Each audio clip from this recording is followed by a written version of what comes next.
Hello, my name is Olga, and today I will interview Kyiv citizens. Що ви думаєте про те, що Оскар було вручено за фільм про Навального, а Зеленському відмовили у виступі? Я считаю, честно говоря, что это абсурд в плане того, что страна-агрессор тоже неплохо. Что в итоге мы живем, в принципе, в таких условиях, то, что вечно тревоги, прилеты. Зеленскому плюс відмовили у выступе. Я не могу понять, почему. Типа а-ля как с политических там что целей. В итоге выиграл фильм про Навального, который а-ля борется против путинского режима. Ну, я же говорю, считаю, что это абсурд и не более. Сам я с прифронтового города Краматорск, и я не знаю, это, конечно, тема меня не сильно беспокоит, а как меня больше беспокоит насчет моей семьи, чтобы все были живы-здоровы, и это самое главное для меня. Неплохо. Поэтому, я не знаю, слов нет уже после этого всего. Вот он, живое доказательство того, как проходит время в нашей стране благодаря Российской Федерации. Класс. Поэтому так и живем. Я не знаю уже. Как с мема говорилось, сколько можно это терпеть. Взагалі, навіть слов нема. Звичайно, треба було дати Зеленському слово про нашу батьківщину, про наших воїнів, які остаються без рук, без ніг, і будинки зруйновані, і вся наша країна в руїнах. Так Навальному дали Оскара фільму, а нашому Зеленському навіть не дали слово, щоб він висловився про нашу країну. Для мене це був шок, тому що Оскар в тому році підтримував Україну, дав можливість Зеленському висловитись, так само, як і на Гремі всі учасники, номінанти ходили в прапорах України з собою. В цьому році фільм «Навальний» створив канадський режисер, здається. І почути це від канадського режисера, Канада як країна, яка топ-1, яка підтримує Україну, це було для мене шок. У мене подруга дуже цікавиться цим, і вона була взагалі в шокі, що Навальному вручили, їхній сім'ї вручили. І, як говорила моя подруга, середньостатистичну сім'ю, яка виїхала з окупованих територій в Україні, і сім'ю Навального, яка там у них просто кошмар.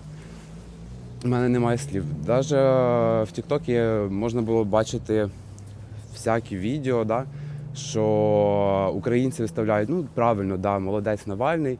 Вони наче не вникли в ту суть, коли він говорив, що Крим російський, і всі ці справи, що Крим не бутерброд, як казали, ми в Україні його віддавати не будемо. Крим – це Україна, і вона завжди буде Україною. Її ніхто нікому не дарував і не віддавав. Для мене взагалі. І то, що Зеленський не міг виступити, у мене одна мисль, що тільки Оскар був окупірований якийсь на те время. Для мене це взагалі. Я вважаю, це абсолютний абсурд, оскільки ці люди не мають точної позиції стосовно ситуації в світі, але при тому хочуть залучатись до інших подій в світі стосовно цих виступів, червоних доріжок, прем'єр якихось. І вони отримують за це винагороди і тим самим задовольняють свій статус, ніби очікують якоїсь підтримки від інших в свій бік, хоча не висловлюють точної позиції стосовно повномасштабного вторгнення. І знаючи цю людину, її висловлення і інтерв'ю, де вона висловлювалася стосовно того, що законна територія України – це не бутерброд, то це дуже дивно.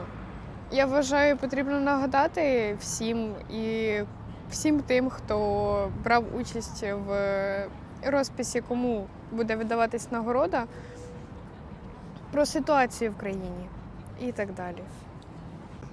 If you have some questions that are interesting for you to hear from Ukrainian citizens, you can text this in comments. Я считаю, это как минимум ненормально, потому что идет полномасштабная война в нашей стране. Все мы знаем, кто здесь виноват, кто будет выступать перед судом за эти все злодеяния. И давать этой стране Оскар за фильм, я считаю, это полная деградация, непонимание всего, что здесь происходит. И это очень сильно бьет вообще по духу нашему по поводу других стран, которые разрешают это все делать, которые дают Оскар. Я считаю, это ненормально.